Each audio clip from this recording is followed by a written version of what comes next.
Welcome, Legacy Special Education staff, to this video segment on how to create your student list within e-IEPPRO. First and foremost, go ahead and log into e-IEPPRO. Once you've logged into e-IEPPRO and are at the main page, go ahead and click on My Account. Once you click on My Account, you will see a drop-down of options. Go ahead and click on List My Students. This will take us to the List My Students page so we can begin to create our student list within e-IEPPRO. Once you're at List My Students page, we are now going to begin to add your students. Go ahead and take your caseload list that you have and let's search and identify the students that are on your caseload and put them within your student list. Once you're at this page, you have a couple options. You can search by student name, or you can scroll through a list of students that are on your campus. Whatever is easier for you. You can also click on as many students who are on your caseload at a time, or you can do it one by one. It is up to you, whatever is easier. For the purpose of this video, I'm going to click on 5 students. Once I've clicked on these students, I'm going to add selected students. It's going to ask me if I want to add these selected students, and I'm going to press OK. Once I've created my case list, you will have information that will automatically be generated.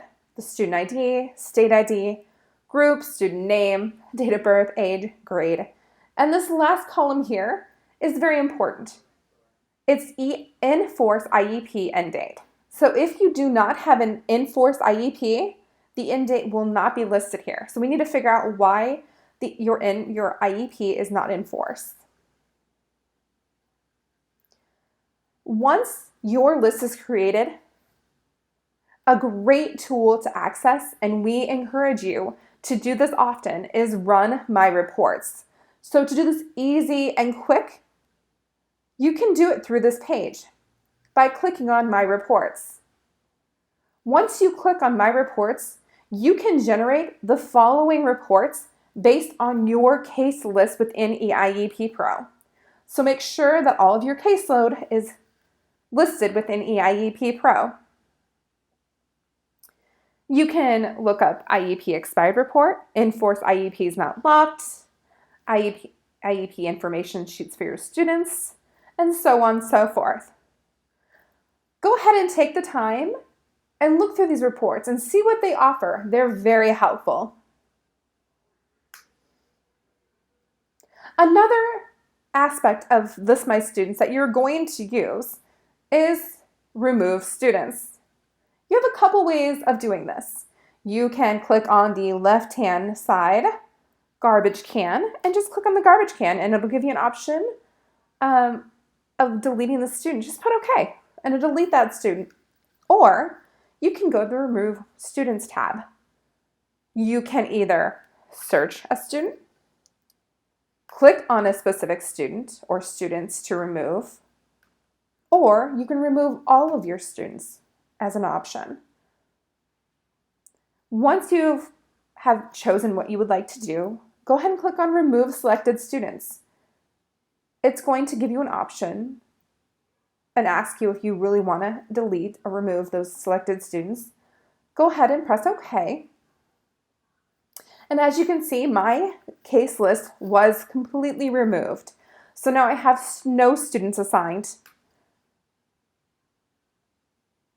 So this was a quick overview of how to create your student list within e-IEPPRO.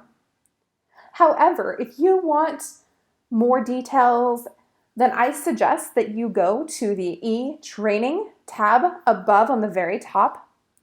Click on that.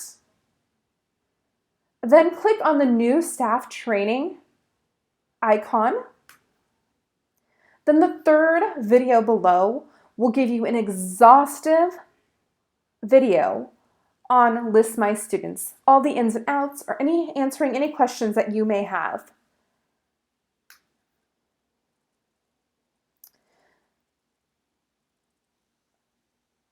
If you have any other questions, please reach out at any time. I'm sure another special education staff on your campus will be able to provide the support you need.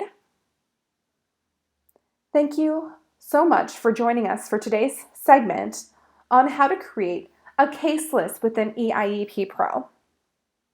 Thank you and have an amazing day.